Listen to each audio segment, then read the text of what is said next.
Tuliposikia habari, mioyo ilitetemeka. Watoto na wazee wote tuliinua mikono, tukakuombea dua kutoka moyoni mwetu. Ugue salama, kiongozi wetu mpendwa. Ugua salama, Rais mstaafu Uhuru.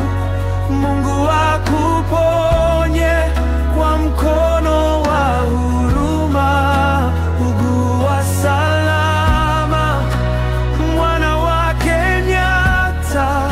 Apone haraka, taifa liko nawe.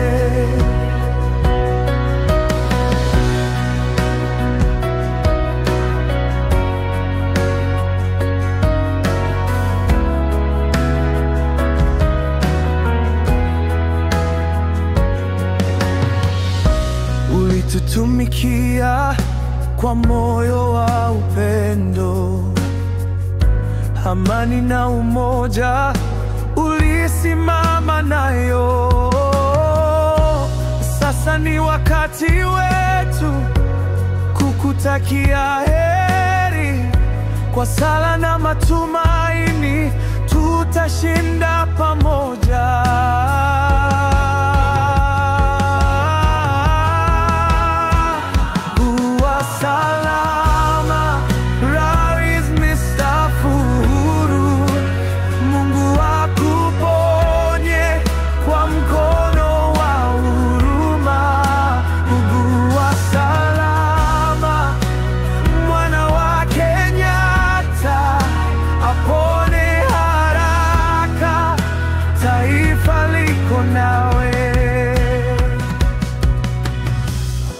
Maua ya Kenya yanachanua kwa ajili yako. Kilio cha watu ni sauti ya upendo. Pole sana baba wa taifa letu. Afya